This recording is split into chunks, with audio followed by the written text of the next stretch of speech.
अस्सलाम वालेकुम व्यूअर्स, मैं हूं आपका होस्ट अब्दुर्रहमान और आज डिस्कस करेंगे पाकिस्तान की जानब से अपनी सब्जियों और फ्रूट्स के एक्सपोर्ट्स को बढ़ाकर 2 अरब डॉलर्स करने का टारगेट रख दिया गया है। मुल्क में 62 अकसाम के फ्रूट्स और वेजिटेबल्स पैदा होते हैं और हम कई फ्रूट्स और वेजिटेबल पैदा करने वाले 10 बड़े ममालिक में शुमार भी होते हैं।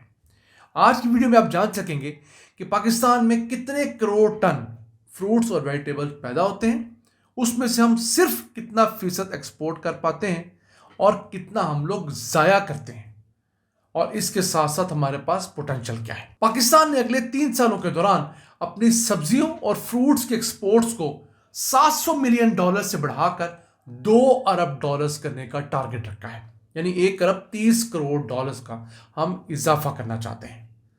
पाकिस्तान फ्रूट्स वेजिटेबल एसोसिएशन जो है, इसके साथ साथ जो हमारा TDEP है वो उस पर काम कर रहा है, और वजह यह है कि हम 62 अकसाम के फ्रूट्स और वेजिटेबल तो पैदा करते हैं, जिसमें 29 अकसाम के फ्रूट्स हैं जबकि 33 अकसाम की सब्जियां हैं। और अगर उनकी मजमूई पैदावार को डिस्कस करें तो 1.5 करोड़ टन इन दोनों की पैदावार है। इसमें से कोई तकरीबन 72 लाख टन हम फ्रूट पैदा करते हैं, जो कि 21,50,000 एकड़ के ऊपर हमारे बागात लगे हुए हैं, और 82 लाख टन हम लोग सब्जियां काश्त करते हैं, जो कि 12,50,000 एकड़ रकबे के ऊपर काश्त की जाती हैं। लेकिन हम पैदावार का सिर्फ 13% एक्सपोर्ट कर पाते हैं। जी हाँ, अगर बात करें फ्रूट्स की तो हम पैदा होने वाले 72 लाख टन में से सिर्फ 10 लाख टन तमाम अकसाम के फ्रूट बमुश्किल 1 साल में एक्सपोर्ट कर पाते हैं, जो कि 13% बनता है। इसी तरह अगर हम सब्जियों की बात करें तो हम लोग 82 लाख टन टोटल पैदावार में से बमुश्किल 11 लाख टन जो है पैदावार उसको एक्सपोर्ट कर पाते हैं, और उसमें से भी बड़ा हिस्सा जो हम एक्सपोर्ट करते हैं वो आलू का एक्सपोर्ट है। यानी कि सारी दीगर सब्जियों की एक्सपोर्ट एक तरफ और आलू की हमारी एक्सपोर्ट एक तरफ। हम आम पैदा करने वाले, खजूर और किन्नो, इन 3 फ्रूट्स को पैदा करने वाले टॉप 10 ममालिक में आते हैं। इसके अलावा हम और बहुत सारे फ्रूट्स में भी अच्छी रैंकिंग रखते हैं। मिसाल के तौर पे हम लोग खुबानी में टॉप 10 के अंदर आते हैं। हम लोग कुछ मामलात के अंदर देखा जाए तो आड़ू के अंदर भी टॉप 10 के अंदर आते हैं। सब्जियों में चले जाएं तो आप प्याज, मिर्च, गोभी, इन चीज़ों को देखेंगे तो पाकिस्तान टॉप 10 कंट्रीज में आता है जो बड़े प्रोड्यूसर्स हैं। तो हमारा मसला क्या है? हमारा मसला ये नहीं कि मुल्क के अंदर महंगी सब्जियां, महंगी फ्रूट्स इस वजह से कि हम लोग एक्सपोर्ट ज़्यादा करते हैं। मसला ये कि हम जो फ्रूट और सब्जी पैदा करते हैं उसका 40% हम लोग ज़ाया कर देते हैं। क्यों? हमारे यहाँ एक तो आदत है फ्रेश चीज़ खाने की, और फ्रेश भी एज सच फ्रेश नहीं होती। वो किस तरह कि सब्जी कल टूटती है, आज सुबह मंडी में पहुँचती है, उसकी ऑक्शन होती है, और तकरीबन मेरे आपके घर में आने तक उसे 24 घंटे हो चुके होते हैं। न जाने किस गांव से टूटी, किस ट्रांसपोर्ट से आई, मंडी में कितना घंटे रही, उसके बाद ऑक्शन के बाद दुकानदार के पास आके कितने घंटे रही, फिर आपके पास आके फ्रिज में कितने घंटे रही। तो एक लॉन्ग प्रोसेस है। दुनिया वैल्यू एडिड पे चली गई है, दुनिया ड्राई सब्जियों पे, ड्राई फ्रूट्स पे चली गई। यानी कि यही हमारा फ्रेश फूड जो है, इसे सूरज की रोशनी में हिफ्ज़ाने सेहत के उसूलों के तहत खुश्क कर लिया जाता है। इसमें से जो 70, 80 और सम केसेस में 90% तक पानी जो है वो खुश्क हो जाता है। तो आप उस फ्रूट को खाते हैं तो उसकी न्यूट्रिशन वैल्यू सारी की सारी होती है, किसी हद तक टेस्ट भी उसका होता है। फ़र्क ये होता है कि आप उसको लंबी ड्यूरेशन तक इस्तेमाल कर सकते हैं, उससे इस्तेफादा कर सकते हैं। हमारे यहाँ जिस सीज़न के अंदर टमाटर पैदा होता है इस कदर बहुतात में होता है कि किसान से कोई 10 रुपये किलो नहीं ले रहा होता, लेकिन जब सीज़न आउट होता है तो वही टमाटर मैं और आप पिछले महीने 300, 400 और सम केसेस में 700 रुपये किलो तक खरीदने में मजबूर हुए हैं। क्यों? मार्केट में टमाटर था ही नहीं, और हमारे यहाँ उस टमाटर की प्योरी, उस टमाटर की पेस्ट बनाने की कोई बड़ी इंडस्ट्री है नहीं।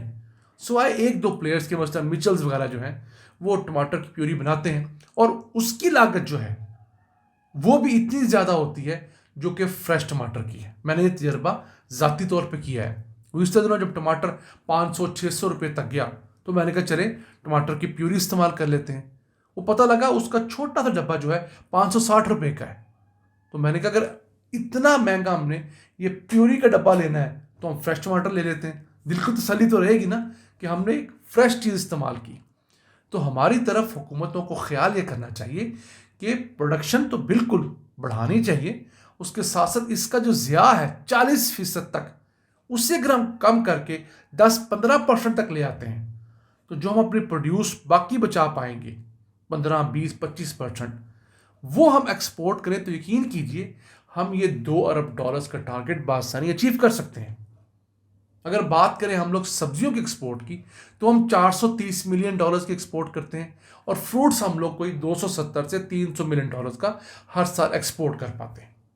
और इसको डबल करना कोई मुश्किल काम नहीं है, सिर्फ ज़ाया होने वाली सब्जियों और फ्रूट्स को हम बचा पाएँ, उसकी लॉजिस्टिक्स अच्छी कर लें, हम उसके लिए कोल्ड स्टोरेज का बंदोबस्त कर लें, किसान को ट्रेन कर दें, और फिर सबसे बढ़कर अगर हम सब्जियों को, फ्रूट्स को ड्राई करने का प्रोसेस देहात में लागू करने में कामयाब हो जाते हैं और शहरों वाले उससे कंज्यूम करने लगते हैं, तो यकीन कीजिए ये हमारे लिए एक बहुत बड़ी विन विन सिचुएशन होगी।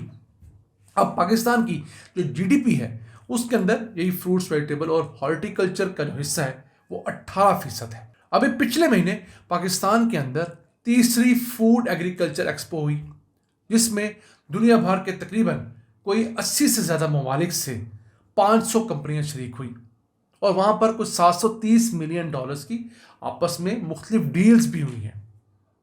तो ये प्लेटफॉर्म जो होते हैं एग्जीबिशंस वाले, इन प्लेटफॉर्म्स के ज़रिए आपस में ना सिर्फ तजारती रवाबत बढ़ते हैं बल्कि टेक्नोलॉजी का ट्रांसफ़र भी होता है। आप जान पाते हैं कि चाइना किस तरह इस मैदान में आगे जाता है, फलाना मुल्क कितना आगे जा रहा है। दुनिया में सबसे ज़्यादा फ्रूट्स और वेजिटेबल्स मैक्सिको एक्सपोर्ट कर रहा है, $20 बिलियन से ज़्यादा मालियत के हैं। उसके बाद चाइना का नंबर भी तकरीबन उसी वैल्यू करीब आता है, 19 से 20 बिलियन डॉलर्स का। चाइना भी फ्रूट और वेजिटेबल हर साल एक्सपोर्ट करता है। तो हमारा हाल क्या है कि हम लोग सिर्फ $700 मिलियन बमुश्किल इस अहम सोर्स से कमाते हैं, और ये कहते हुए नहीं थकते कि जनाब हम आम पैदा करने वाला 5वां बड़ा मुल्क है, हम खजूर पैदा करने वाला 5वां बड़ा मुल्क है, हम किन्नू पैदा करने वाला सबसे बड़ा मुल्क है। हम होंगे, लेकिन हमारे लॉजिस्टिक्स के मसाइल, हमारे कोल्ड स्टोरेजेस के मसाइल, हमारे पैकेजिंग के मसाइल, हमारी मार्केटिंग के मसाइल इस कदर बड़े मसाइल हैं कि हम अपनी प्रोड्यूस की वो वैल्यू लेने में नाकाम है जो वो डिज़र्व करती है। हमारे आम का जो मयार है उस लेवल की आज तक हम पैकेजिंग, डिलीवरी और तमाम चीज़ें दुनिया को दे ही नहीं सके। हमारा किन्नू दुनिया के अंदर एक अपनी मिसाल आप है। तो उम्मीद करते हैं कि टारगेट तो रख दिया गया है, इसे अचीव करने के लिए भी सीरियस कोशिशें होंगी, और पाकिस्तान इस मामले में कुछ अच्छी खबरें हमें ज़रूर सुनाएगा।